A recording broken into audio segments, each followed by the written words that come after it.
ഏവർക്കും പുതിയ വീഡിയോയിലേക്ക് സ്വാഗതം. ഇത് ഒരു ഒഴിഞ്ഞ മദ്യക്കുപ്പിയാണ്. ഇതിൻ്റെ വില എന്താണെന്നറിയില്ലേ? 20 രൂപ. ഇത് തിരിച്ചു കൊടുത്താൽ 20 രൂപ നമുക്ക് കിട്ടും. ഇത് ഞാൻ എൻ്റെ കെട്ടിടത്തിൽ നിന്നും കളക്ട് ചെയ്തതാണ്. അന്യസംസ്ഥാന അതിഥി തൊഴിലാളികൾ കഴിച്ച ഒഴിഞ്ഞ കുപ്പി ശേഖരിച്ച് ഞാൻ തിരിച്ചു കൊടുക്കാൻ പോവുകയാണ്.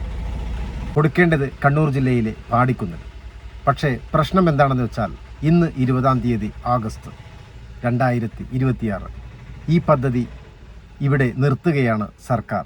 നേരത്തെ LDF സർക്കാർ കൊണ്ടുവന്ന ഈ പദ്ധതി എന്തിന് നിർത്തുന്നു എന്നുള്ളതാണ് ചോദ്യം. കാരണം ഇതുപോലുള്ള 2 ലക്ഷത്തി ചില്ലാനം, ഏകദേശം 2,50,000-ഓളം ബോട്ടലുകൾ തിരിച്ചു വന്നിട്ടില്ലെന്നാണ് അവിടുത്തെ സ്റ്റാഫ് പറയുന്നത്. അതിൻ്റെ തുക നമുക്ക് ആലോചിക്കാവുന്നതേ ഉള്ളൂ. 50 ലക്ഷത്തോളം വരും. 20 രൂപ വെച്ച് 2.5 ലക്ഷം ബോട്ടൽ തിരിച്ചു വന്നിട്ടില്ല. അപ്പോൾ ഒരു ബോട്ടലിൻ്റെ തുക 20 രൂപ. കണക്ക് കൂട്ടിയാൽ 50 ലക്ഷം രൂപ വരും.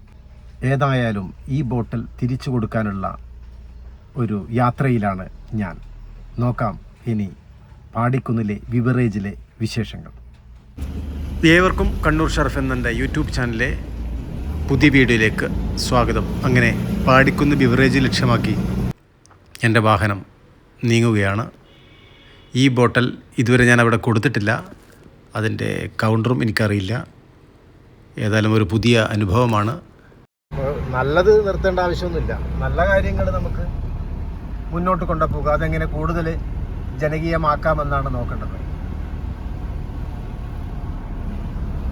രായരു നമ്പ്യാർ, കുട്ടിയപ്പ, ഗോപാലൻ നമ്പ്യാർ സിന്ദാബാദ് എന്ന് നാം ഉറക്കെ വിളിച്ച, അല്ലെങ്കിൽ അവർ അന്തിയുറങ്ങുന്ന രക്തസാക്ഷി മണ്ഡപം, അതാണ് പാടിക്കുന്നിനെ കൂടുതൽ പ്രശസ്തമാക്കുന്നത്.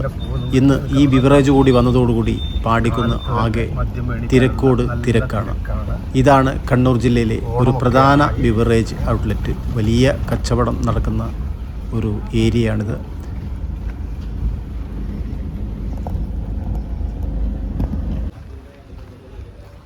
അപ്പം ബോട്ടിൽ കൊടുക്കാൻ വേറെ തന്നെ ഒരു സെക്ഷനാണ്.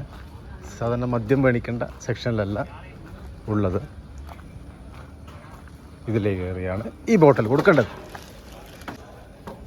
മദ്യപന്മാരുടെ പറുദീസയാണ് ഇന്ന് പാടിക്കുന്നത് ആ സ്ഥാപനം.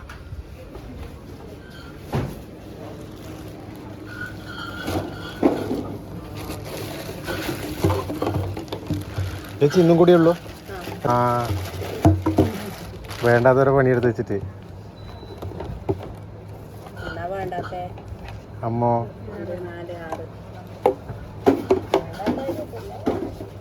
നിങ്ങളുടെ അഭിപ്രായത്തിൽ ഇത് വേണ്ടേ? നല്ല തീരുമാനമല്ലേ? പക്ഷെ ഇന്നാ ലാസ്റ്റ് ചിലപ്പോൾ തുടങ്ങുവാ. ആ, ബീറിൻ്റെ ബോട്ടിൽ തിരിച്ചെടുക്കൂലല്ലോ, ഇത് മാത്രം.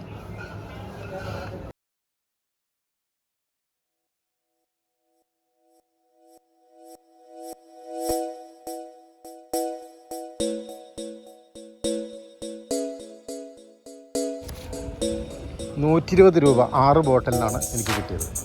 ഒരു ബോട്ടലിന് 20 രൂപ ഇന്നുകൂടി ഉള്ളൂ എന്നാണ് ചേച്ചി പറഞ്ഞത്. ഇത് നിർത്തലാക്കരുതെന്നാണ് അവരുടെ അഭ്യർത്ഥന.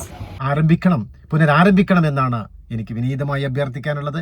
കാരണം ഞാനിത് നേരത്തെ ഗ്രാമസഭയിലൊക്കെ അവതരിപ്പിച്ചിട്ടുള്ളതാണ്.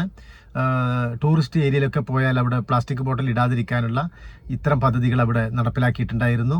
അതുകൊണ്ട് തന്നെ ഇത് നല്ലൊരു വിജയപ്രദമായിരുന്നു. സർക്കാർ വീണ്ടും ഇത് ആരംഭിക്കണം എന്ന് തന്നെയാണ് വിനീതമായ എൻ്റെ അഭ്യർത്ഥന. നാട്ടിൽ ഇങ്ങനെ മാലിന്യ പ്രശ്നം ഉണ്ടാക്കില്ല. അത് നമ്മുടെ മഴയത്ത് ഒഴുകി തോട്ടിലൂടെ പുഴയിലൂടെ ഒഴുകി അറബിക്കടലിലെത്തി മറ്റ് രാജ്യക്കാർക്ക് പോലും മത്സ്യങ്ങൾക്ക് പോലും ബുദ്ധിമുട്ടാക്കുന്ന ഈ ഒരു വിപത്ത് നമുക്കതിൽ നിന്ന് മുക്തി നേടണം. അതുകൊണ്ട് തന്നെ സർക്കാർ വീണ്ടും ഇത് പുനരാരംഭിക്കണം. ഈ ബോട്ടൽ തിരിച്ചേൽപ്പിക്കുന്ന ഈ പദ്ധതി 20 രൂപ എന്നുള്ളത് 40 രൂപയാക്കി ഇത് കൂടുതൽ ജനകീയമാക്കണം എന്നാണ് എനിക്ക് അഭ്യർത്ഥിക്കാനുള്ളത്. 40 രൂപ അവിടെ ഡെപ്പോസിറ്റ് ചെയ്താൽ ഒരു മദ്യപനും ഈ കാര്യത്തിൽ നിന്ന് പിന്മാറില്ല എന്ന് 100% ഉറപ്പാണ്. ഒരു 40 രൂപ അവിടെ ഡെപ്പോസിറ്റ് കൊടുക്കുന്നത് കൊണ്ട് ഒരു മദ്യപാനിയും. ഇതുപോലുള്ള ജനകീയ വിഷയങ്ങൾക്ക് നിങ്ങളുടെ അഭിപ്രായങ്ങൾ ഇതിൽ കമൻ്റായി ചേർക്കുക. വ്യത്യസ്തമായ മറ്റൊരു പുതിയ വീഡിയോയുമായി വരുന്നതുവരെ ഇന്നത്തേക്ക് എല്ലാവർക്കും വിട. നന്ദി, നമസ്കാരം, ഗുഡ് ബൈ.